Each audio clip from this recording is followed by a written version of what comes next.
Greatest rock and roll song of all time. Like a Rolling Stone. My Generation. Jumpin' Jack Flash. Heartbreak Hotel. Well, since my baby left me.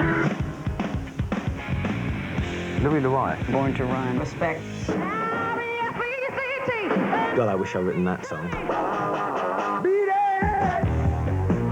Queen's Bohemian Rhapsody. I see a little silhouette of a man. I love the song Superstition. And I love that Wild Thing. The Rolling Stone Satisfaction. Excuse the Reverend. Butt kicking. I feel good. It's very hard to pick any one song.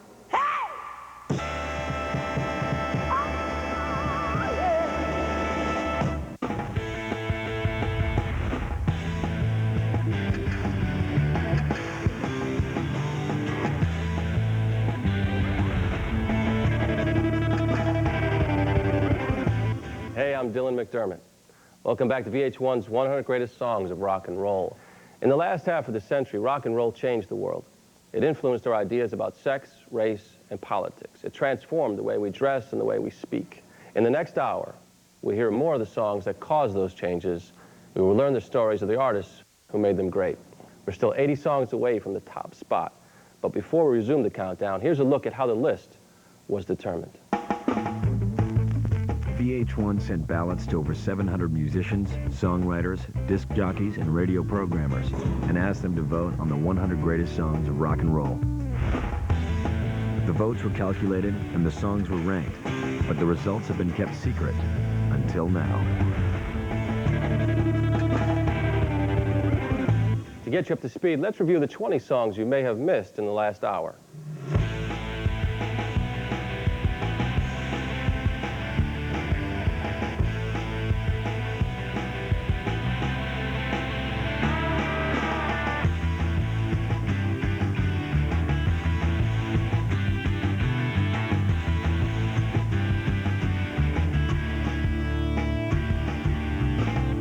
Our first artist epitomized the sensitive singer-songwriter. In 1970, he became a star with his autobiographical tale of pain and loss. James Taylor's Fire and Rain helped usher in a new era of confessional songwriting. At age 17, Taylor committed himself to a psychiatric hospital where he began writing songs. Just yesterday morning, they let me know you were gone.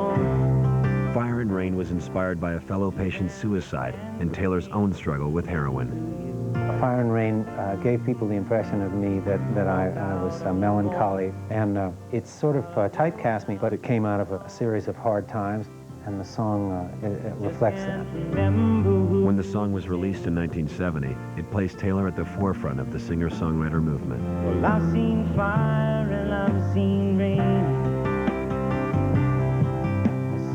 Sunny days that I thought would never end. Fire and Rain is one of those timeless kind of classic songs that describe a sense of loss that everyone can understand. But I always thought I'd see you somehow one more time again. The best feeling is when a song comes through. When you're sitting down, you're playing the guitar, and then just sort of out of whatever mysterious realm, combination of words and music and chords starts squeezing out a song. Just a few things coming my way this time around. It was my first major public success with my music.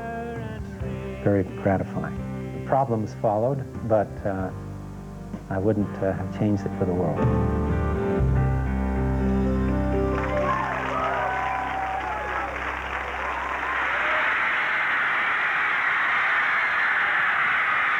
Beatlemania was in full swing when the Fab Four made their film debut in 1964's A Hard Day's Night. John Lennon and Paul McCartney were trying to write the film's title theme when director Richard Lester proposed something he'd heard Ringo Starr say. I have a thing where my brain works faster than my mouth. Two ideas come out jumbled up as one. That's how it happens. Oh God, it's been a hard day's night. Inspired by Ringo's nonsense phrase, John and Paul wrote the song that set the tone for one of rock's greatest films. Hard Day's Night, I think, is like my favorite. It's the very first. And it's a good little movie. I think it's a real tight little movie, you know, and it's very much of the period. It's kind of almost like a little art movie. One for the money, two for the show. Three to get it ready. Now go, cat, go, but don't you step on my blue suede shoes. Blue Suede Shoes was rockabilly great Carl Perkins' unabashed gift to rock and roll. Yeah, well, you can knock me down, step in my face, slander my name all over the place. Part of the amazing roster of artists on Sam Phillips' Sun label, Perkins released the song in 1956 and immediately became the first country artist to cross over to the R&B chart. Do anything but lay off on my blue suede shoes. Well, I was playing at a club, and I heard a boy say to a beautiful girl, he said, don't step on my suede. And I thought, you fool, give that girl them stupid shoes. That's a pretty girl. And it bothered me. I went home, I got my old guitar, and I said, whoa, and you can do anything you want to do, but baby, lay off of them shoes. Elvis Presley also had a hit with the song. However, he waited until Carl's version peaked at #1 before releasing his. Elvis knew that he'd knock me out of my hit if he jumped on it then. So after my record peaked, he came out with it. It's the national anthem, as far as I'm concerned, of rock and roll. You do anything but lay off of my blue suede shoes. Carl's version of Blue Suede Shoes became the first record ever to top the country, pop, and R&B charts simultaneously, a feat that seems impossible today. After the break, we hear the song. This is VH1's celebration of the greatest songs of rock and roll. In 1956, 14-year-old Frankie Lyman asked, "Why do fools fall in love?" And ever since, some of music's greatest, or at least most popular songs have been recorded by artists barely past puberty. We asked viewers to log on to VH1.com and vote for the greatest songs by teen idols. Here's what they had to say.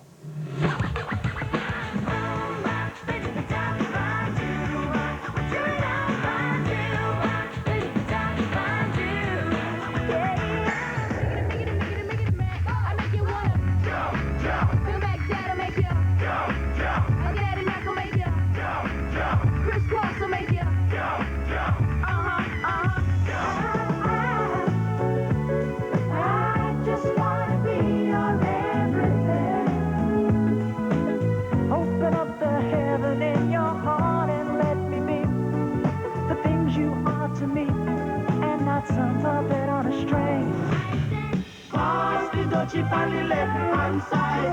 Pass the door, she finally left hand side. It a go ball. Give me the music, make me jump and from. It a go done. Give me the music, make me looking at it. Rock your body, everybody. Backstreet's back, alright. No, I wish that I had Jesse's girl.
Few teen idols go on to success at midlife, but we will never know if this artist would have lived up to his promise. Eddie Cochran died before he got a chance to prove himself, but he made his mark with this next song. Rockabilly pioneer Eddie Cochran was just 19 when he recorded the top 10 hit, Summertime Blues. I'm a gonna raise a fuss, I'm a gonna raise a holler. The song's humorous lyrics and brash guitar riff became etched into the collective unconscious of American youth in 1958. Every time I call my baby, try to get a date, my boss says, no die, son, you gotta work late. Sometimes I wonder what I'm gonna do, but there ain't no cure for the summertime blues. A song like Summertime Blues lyrically still stands up today. It's still relative to what's going on with a lyric that's universal. Oh, well, my mom and papa told me, son, you gotta make some money. Maybe with a hell of a guitar player and a great showman and a great songwriter, you know. Because it was as about as angry as you could get back in those days. Oh, well, I didn't go to work, told the boss I was sick. Now you can't use a car because you didn't work a leg. Sometimes I wonder what I'm gonna do, but there ain't no cure for the summertime. As an expression of teen angst, Summertime Blues influenced 60s rock and 70s punk. Well, I called my congressman and he said, quote, I'd like to help you, son, but you're too young to vote. sometimes I wonder what I'm gonna do, but there ain't no cure for the summertime blues. Tragically, Cochran died in a car crash at age 21, but Summertime Blues endures.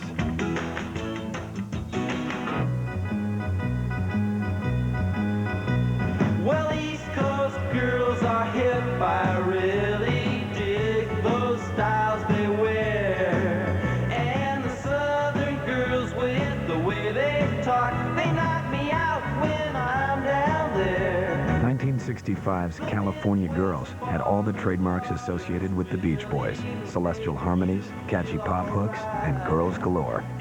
I always felt that the words to California Girls kind of meant that we wish all the girls in the world could be in California. I wish they all could be California. I love Brian Wilson's voice. And I love the harmonies. It made me want to go to California.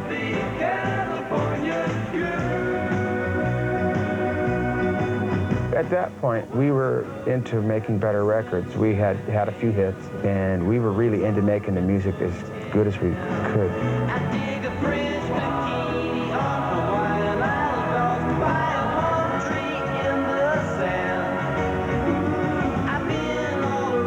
This salute to their West Coast roots spawned plenty of covers, notably David Lee Roth's sassy hit in 1985.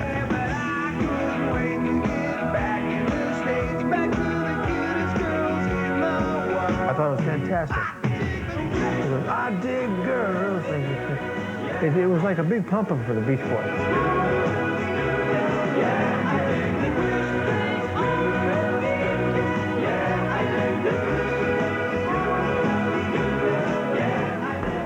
In 1965, Eric Clapton left the British rock group the Yardbirds because he thought their sound was becoming too pop. 1 year later, Clapton joined Jack Bruce and Ginger Baker to form our next band.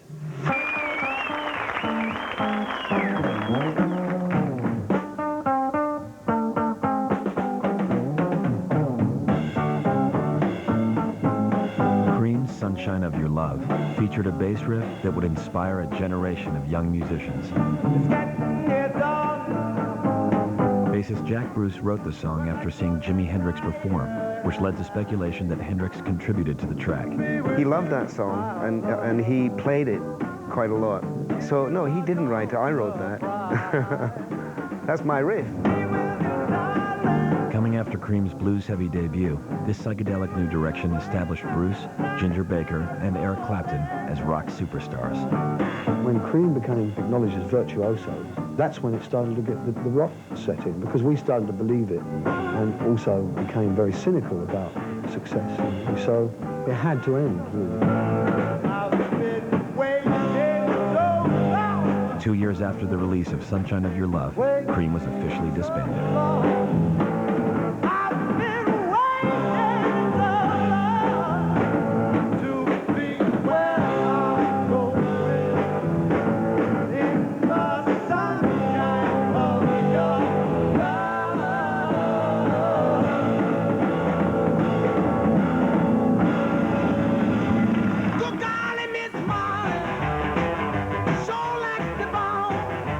Released in 1958, Little Richard's Good Golly Miss Molly was rock and roll at its most raw and outrageous.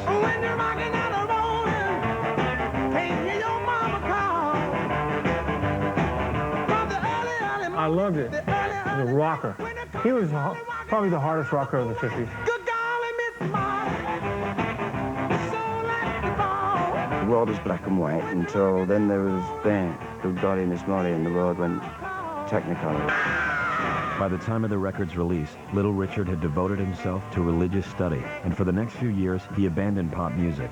But Good Golly Miss Molly had already secured his reputation as one of the most explosive performers in rock and roll. Well, I'm going to the corner, gonna buy a diamond ring.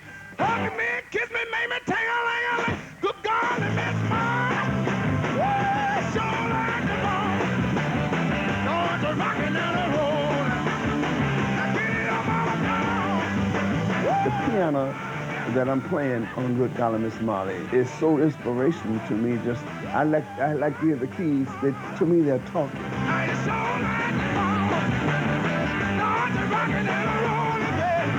It has been a song of energy to me all my life. This one is a gasser. This is a pretty frightening thing. It's sweeping the country all over the place. Hottest dance sensation in the last 4 years, a thing called the twist. Ladies and gentlemen, here's Chubby Checker.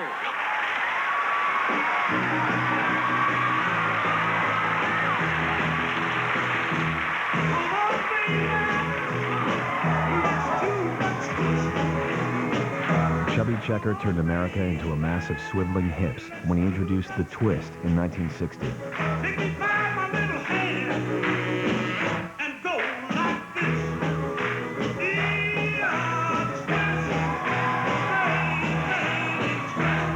The twist was written and recorded by Hank Ballard in 1958, but it was Chubby's version that inspired the nationwide dance craze. We gave the twist movement, we gave it birth, we gave it life. It didn't have it until we came along and gave it that.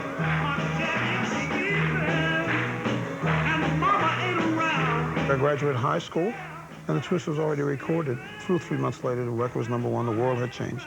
I mean, dancing had changed forever. The twist was a favorite of teens, but the simple dance also caught on with their elders, who had fled to the new discotheques.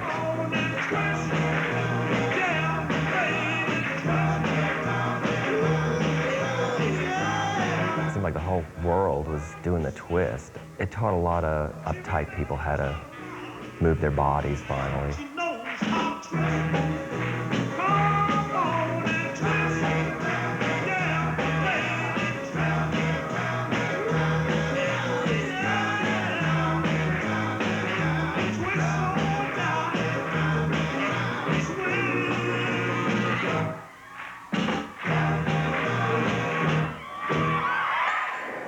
Chubby spent the rest of his career trying to duplicate the success of the twist. Some of his other hits include Let's Twist Again, Twist It Up, Slow Twist, and Twistin' USA. That's a lot of twisting. Well, since my baby left me. Stick around. When we return, we have the King's Breakthrough. Welcome back to VH1's 100 Greatest Songs of Rock and Roll. This next song didn't immediately catch on with record buyers, but it had a big impact on musicians. In fact, in 1966, Paul McCartney called it the greatest song ever written.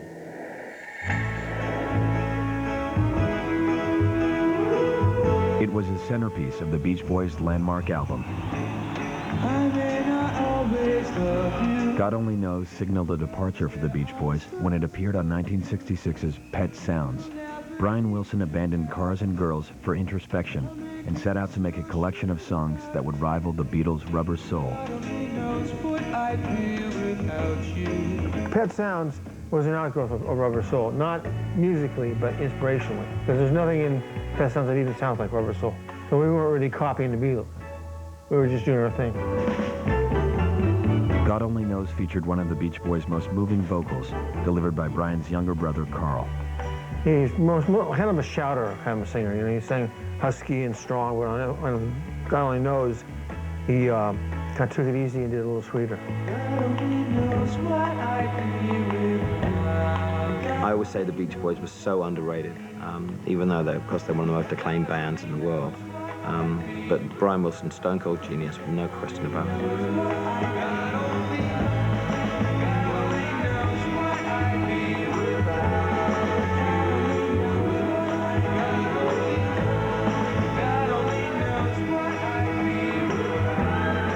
Well, since my baby left me, well, I found a new place to dwell. Well, it's down at the end street at Heartbreak Hotel. Heartbreak Hotel was Elvis Presley's first song for RCA Victor and his first #1 hit. I'll be so lonely I could die. Although it's always crowded, you still can find some room. In 1956, Elvis made the jump from Sun Records to RCA, where he achieved a bigger sound without losing his edge. Now, the story I got was that the RCA engineers were trying to get the same sound that Sam Phillips was getting at Sun, but their equipment was too good. The deaf clerks dressed in black. Well, they've been so long on the street, they'll never look back and think of so. They finally decided they liked what they were hearing, but it wasn't anything really close to the Sun sound. I guess it was good. I mean, the record was a smash.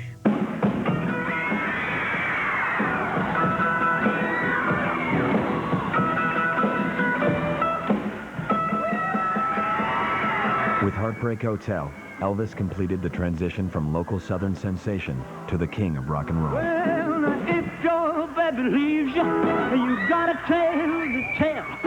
Well, just take a walk down the street to Heartbreak Hotel. But that was the first record that he made that I really liked a lot. He was an unbelievable record.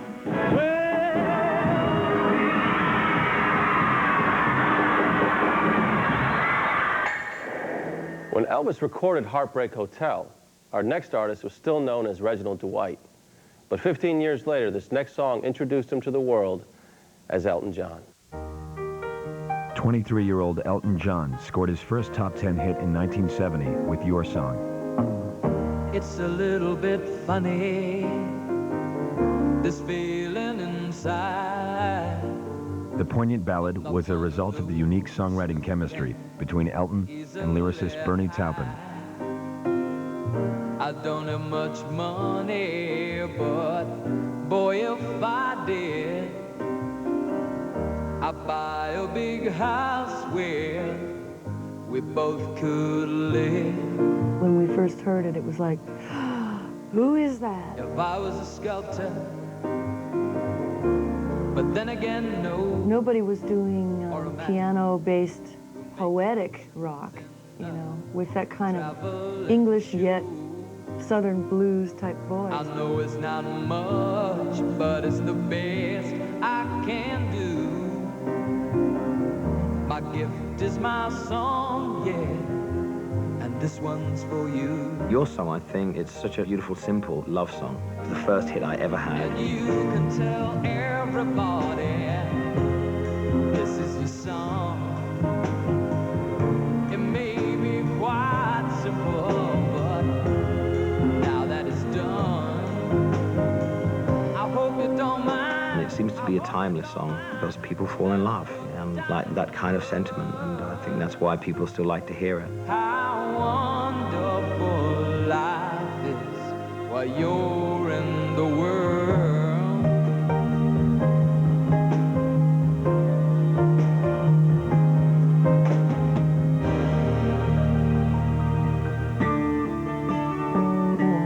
Maggie May was a sweet, cheeky schoolboy homage to an older woman.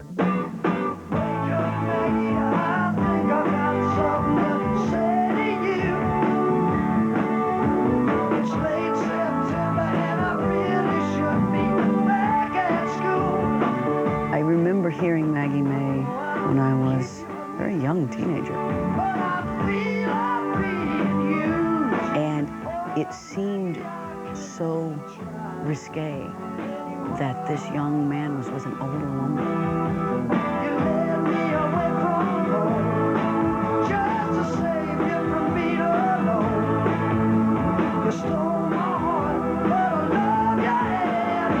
Released in 1971 as a B-side to Reason to Believe, Maggie became a surprise hit for the then still frontmen of the Faces.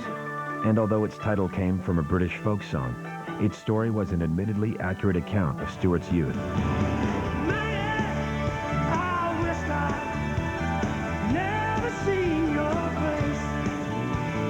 There are certain songs I get tired of singing, but Maggie always holds that magic when I sing it. It's 25 25 years old now, Maggie May. Can you believe it? And I'm still singing it.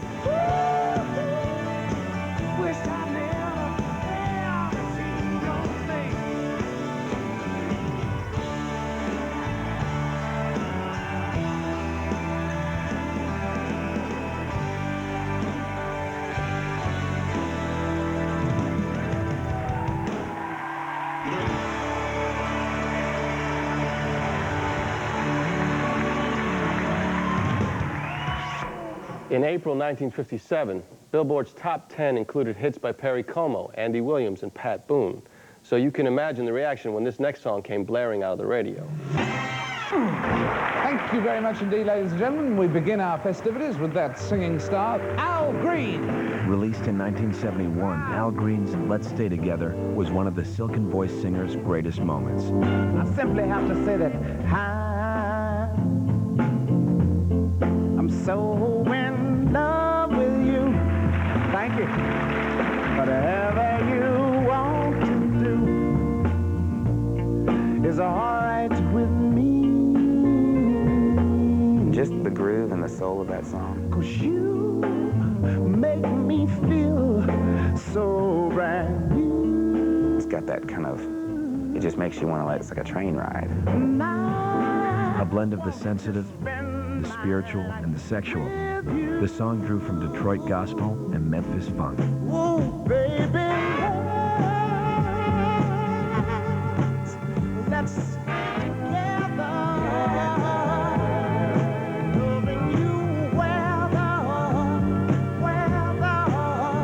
times are good or bad, happy or sad. I wrote Let's Stay Together, whether times are good or bad, happy or sad, because I remember a lot of fires and a lot of uprising in 1968. And there's no sense in going to pieces here. We can make it through this. That's why I wrote it. Whether times are good or bad, happy or sad.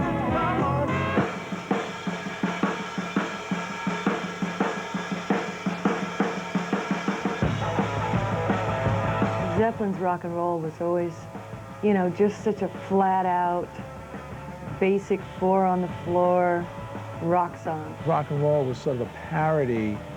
It was making a statement about the 50s rock songs.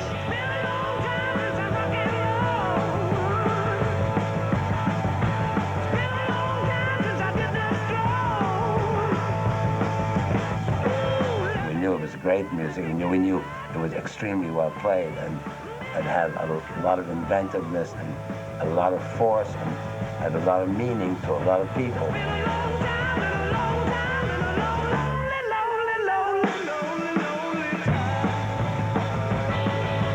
Led Zeppelin was really edgy guitars and, of course, like, you know, screaming vocals, but they were the blues.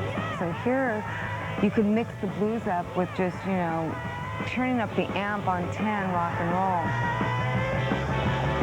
I think basically what it is was the fact that I was just totally open to any sort of music at all. You know, if it moved me, that was it. That was good enough.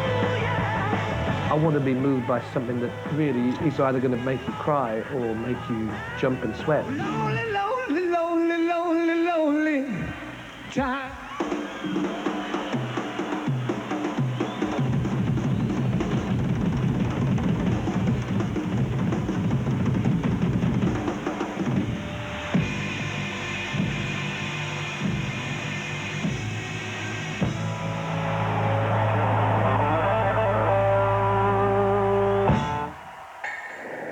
Rock and Roll is the first Zeppelin song in the countdown, but there's more ahead. Coming up, British punks get angry. London Calling was the greatest thing we did because we didn't know we were doing anything great. The country queen gets crazy. She made country music hip and cool. And we let the viewers pick the greatest disco songs when the 100 greatest songs of rock and roll continues. Meatloaf.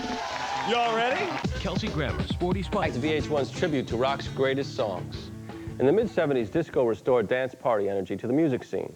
So here's a look at the 10 greatest disco songs according to the votes of VH1 viewers.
Not even the Rolling Stones could resist the disco beat.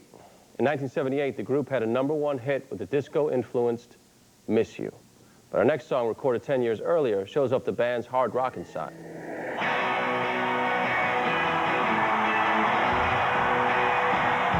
In 1968, the Rolling Stones returned to gritty, hard-hitting rock and roll with Jumping Jack Flash.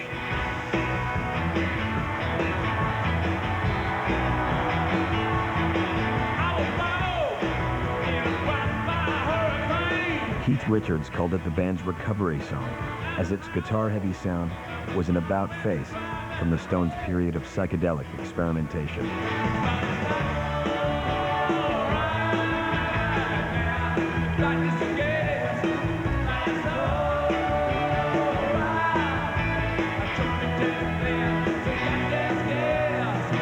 One of the best things the Stones have ever done is writing songs that are great to play live.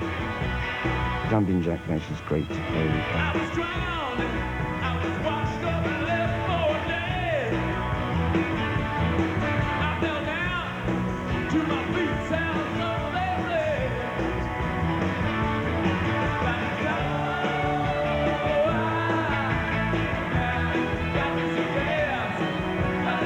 Jumping Jack Flash, the single. When that comes on the radio, I just marvel at what a perfect, beautiful piece of work it is. It's just a perfect record.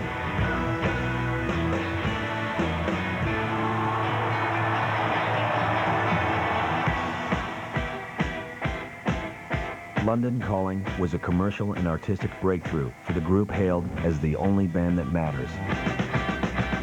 London calling through the faraway towns. Now war is declared and battle come down. By the dawn of the 80s, most UK punk acts had either fizzled out or self-destructed. But the Clash persevered, and on London Calling, they delivered blistering rock with a social conscience. At the time of London Calling, punk music was like painting itself into a corner. We wanted to like burst it all up and say we could interpret any type of music. The ice is coming, the sun's zooming in, meltdown expected, the wheat is... London Calling was the greatest thing we did because we didn't know we were doing anything great, which is maybe why it turns out great. It was kind of, we just did it. Live by the river. London Calling was the title track to the Clash's landmark double album, which is widely acknowledged as one of rock's greatest achievements.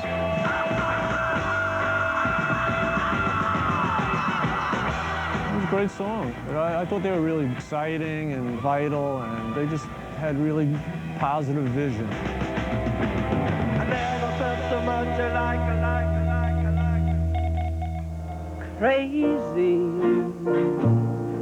I'm crazy for feeling so lonely. Country legend Patsy Cline had a huge crossover pop hit in 1961 with Crazy. Crazy for feeling so blue.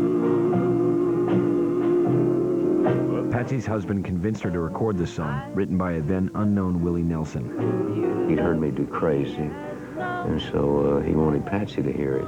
And she loved it, and went in the studio, and she really nailed it. I'm crazy for trying, and crazy for crying, and I'm crazy for loving you. Cline created a new hybrid of country, soul, and pop, and her success paved the way for other women in the male-dominated country music world. The great Patsy Cline, the white voice of God. She made country music hip and cool. And I'm crazy for loving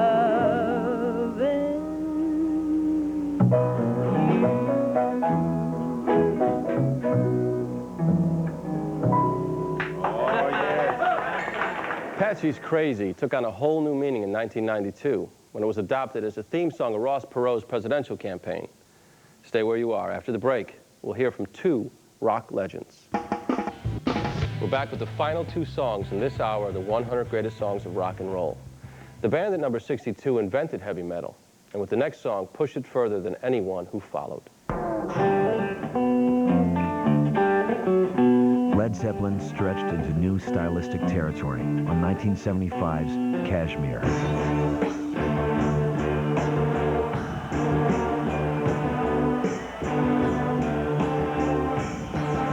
Originally called Driving to Kashmir, Robert Plant wrote the lyrics after a long drive through the Saharan desert.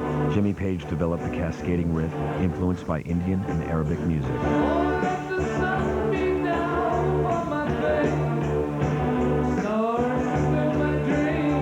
It was the perfect marriage of trippy lyrics and that relentless bottom drum thing just wouldn't stop.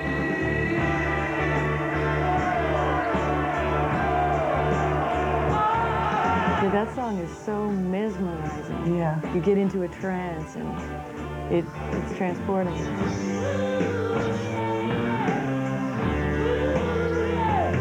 They're virtuoso talents. Each one of them was an amazing musician. So then that's what made them the best.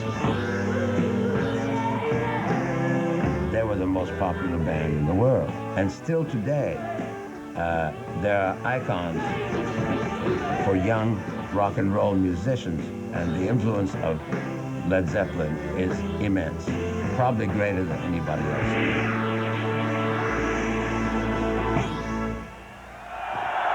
Let us take you now to England, if I may, and a very, very interesting and different-looking Beatles with Strawberry Fields Forever. No longer the lovable mop tops, the Beatles unveiled a psychedelic new sound on 1967's Strawberry Fields Forever. I think the thing that got me about Strawberry Fields the most is that it was the Beatles transformed. The last we heard of them, they were still the cute Beatles, and then there was this silence, and then here comes Strawberry Fields, you know, and they really had gone to another level. The Beatles recorded 2 versions of the song in different keys and tempos. John Lennon then called on producer George Martin to combine both versions in a feat of studio wizardry that resulted in a pop music landmark. That was the very first record in which we made 2 versions because he wasn't completely satisfied with the first one. So that particular record does stand out as being a little bit different from the rest of them. But they were all pretty good. We still have 60 great songs on our way to #1, so don't go anywhere. There's more of the 100 greatest songs of rock and roll coming up.